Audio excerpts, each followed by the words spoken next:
আমি রান্না করবো চারাপোনা মাছের ঝোল। আর চারাপোনা মাছটা আমি আলু বেগুন দিয়ে রান্না করবো। চলো প্রথমে আমি মাছটাকে ভেজে নিই। মাছটাকে কেটে ধুয়ে নিয়েছি। আর এখানে কড়াই বসিয়ে কড়াইতে দেখো তেল দিয়ে দিয়েছি। কড়াই তেলটা গরম হয়ে গেছে। কড়াইয়ের তেলটা কিন্তু আমার গরম হয়ে গেছে। এবার আমি একে একে মাছ দিচ্ছি। আলু, টমেটো আর বেগুন দিয়ে আমি ঝোল। আলু কাটার জন্য আমি বাটিতে একটু জল নিয়ে, এই দেখো এরকম লম্বা লম্বা করলে আলু আমি আর দুটো দিয়ে দেবো। একদম কচি বেগুন, দেখো কতটা সুন্দর।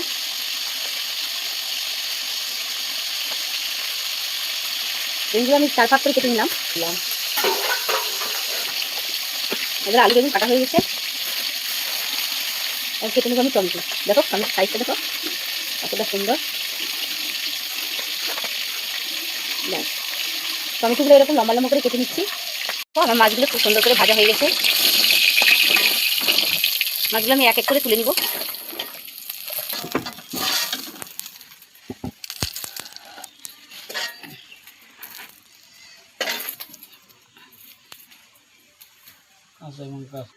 রান্না করতে করতে দেখো রান্না হয়নি, সেই কারণে আমার বর চলে এসেছে খাওয়ার জন্য। আর ওকে খেতে দিলাম একটা মাছ ভাজা, আর মাছ ভাজার সাথে একটু তেল। আর এখানে এই যে দেখো আছে কাঁঠালের তরকারি। এই তরকারিটা দিয়ে আর এই মাছ ভাজাটা দিয়ে আগে খেতে দিয়ে দিলাম। আর এখন আমি কড়াইতে দিয়ে দিব তেল। ওই যে মাছ ভাজা তেল। আগে বেগুনটা ভেজে নিব। বেগুনটা ভাজা হতে হতে চলো আমি মশলাটা করে নিই। নিয়ে নিলাম আদা, কাঁচা লঙ্কা, শুকনো লঙ্কা মিক্স করে। তার সঙ্গে নিয়ে নেব খানিকটা জিরে। বেগুন ভাজা তেলের মধ্যে দিয়ে দেবো আমি শুকনো লঙ্কা, তেজপাতা, খানিকগুলো জিরে। এই সবগুলো উপকরণ একটু লাল করে ভেজে নিব। তারপর দিয়ে দিলাম আমি আলু, ভাজা হয়ে গেছে। এবার দিয়ে দেবো হলুদ গুঁড়ো, স্বাদ মতো নুন। তারপর দিয়ে দিলাম এই টমেটোগুলো।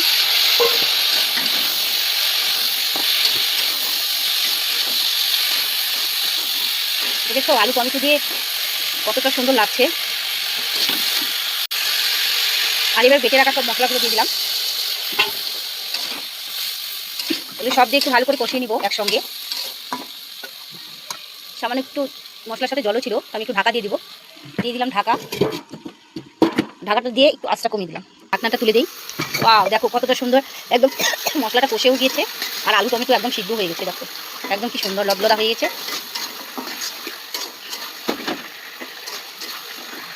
এবার দিয়ে দেবো আমি জল।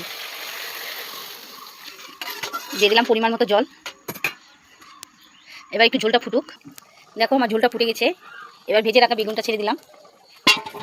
আর তার সঙ্গে দিয়ে দিলাম মাছগুলো।